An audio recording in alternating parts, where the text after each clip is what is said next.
ہمارے یہاں نا بڑے ذکر ہوتے ہیں صبح سے شام تک. اب یہ دیکھنا ہے کہ سیاسی بات زیادہ ہوتی ہے یا مصطفیٰ کی بات زیادہ ہوتی ہے. اب ہم نے تھوڑی تفصیل کرنی ہے کہ ہم روزی روٹی کی بات زیادہ کرتے ہیں یا اپنے نبی کی بات زیادہ کرتے ہیں. اس لیے کہ امت کا حق ہے کہ کثرت سے نبی پاک کا ذکر کرے، اور اسی ذکر کا ایک پہلو بڑا وہ یہ ہے کہ اپنے محبوب پر کھل کے درود و سلام پڑھے، کھل کے درود و سلام پڑھے. صبح و شام اس کی زبان پر درود کا نغمہ جاری رہے. اور حضور کا یہ حق ہے امت پر کہ امت اپنے نبی کی فرما برداری کرے، امت اپنے رسول کی فرما برداری کرے، اتباع کرے، اطاعت کرے، حضور علیہ السلام کے نقش قدم چلے. اور پھر 5ویں نمبر پر امت کی ذمہ داری ہے کہ امت نبی پاک کے دین کی تبلیغ کرے. دین کی مسواک کرنا سنت ہے نا جی، پتھر کھانا بھی سنت ہے، پتھر کھانا بھی یہ بھی سنت ہے. نبی پاک صلی اللہ تعالیٰ علیہ وآلہ وسلم کی محفل میلاد میں ذکر مصطفیٰ کرنا بھی سنت ہے. اچھا پھر مزے کی بات دیکھیں، اشتہار لگانا جو ہے نا، اشتہار یہ تو بدعت حسنہ ہے. اور دروازہ کھٹکھٹا کے کسی کو محفل کی دعوت دینا، یہ میرے محبوب علیہ السلام کی عین سنت سے ثابت ہے. تو جس کا زیادہ اجر تھا نا اس طرف توجہ ہی نہیں. دروازہ کھٹکھٹا کے کہ بھائی آج محفل ہے، یہ وہ سنت ہے جو میرے محبوب نے طائف جا کے ادا کی تھی. لوگ کہتے ہیں بڑا خرچہ کیا. بھائی کیا خرچہ کیا ہے؟ کہتے ہیں میں 26,000 دے اشتہار چھاپے. بھائی سب سے زیادہ ضروری کام، بہت سارے ایسے بد مذہب ہیں، ان کے بڑے بڑے ایسے مبلغ ہیں جن کا آپ نے کبھی اشتہار نہیں دیکھا ہوگا، مجمع ہزاروں میں، اس لیے کہ وہ ان کا ہر بندہ اشتہار بن جاتا ہے، ہر بندہ. تو یاد رکھیں نبی کریم صلی اللہ علیہ وسلم کا یہ حق ہے کہ امت محبوب کا ذکر کرے، تذکرہ کرے، دین کی تبلیغ کرے. اور حضور کے دشمنوں کے ساتھ بغض رکھنا یہ بھی نبی پاک کا حق ہے. ایسا نہیں ہو سکتا کہ ایک بندہ حضور کی بے ادبی کرے، توہین کرے، محبوب کے نواسوں کو باغی کہے، حضور علیہ الصلوۃ والسلام کے صحابہ کو برا کہے اور ہمارا یار بن جائے. یہ حضور کا حق ہے کہ ہم نبی پاک کے دشمنوں کے ساتھ اپنے دل کے اندر کجی رکھیں، ان سے بچیں. میری باتوں کی سمجھ آ رہی ہے میرے بھائیوں؟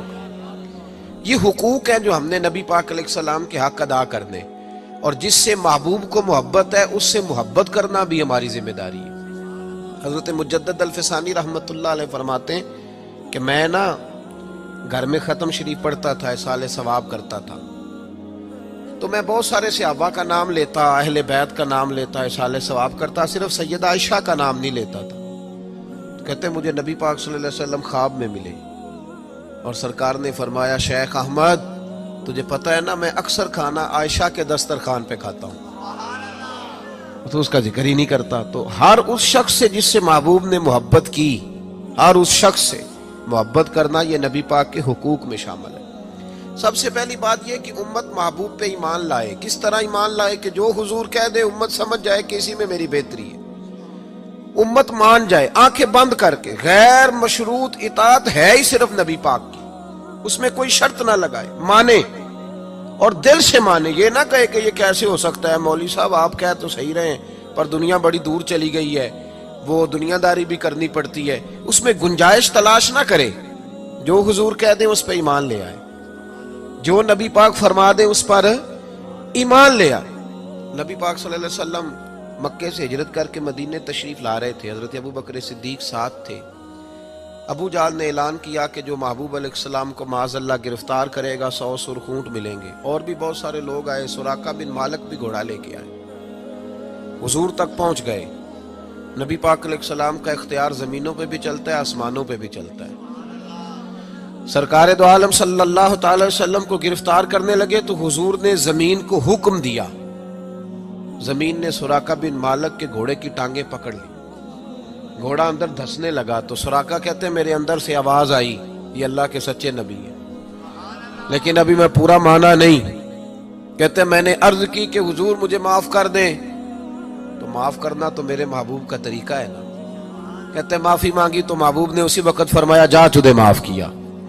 سراقہ کہتے ہیں میں نے پھر جرت کی، پھر بڑھنے لگا، پھر زمین نے میرے گھوڑے کو پکڑ لیا، ٹانگیں اندر دھسنے لگی.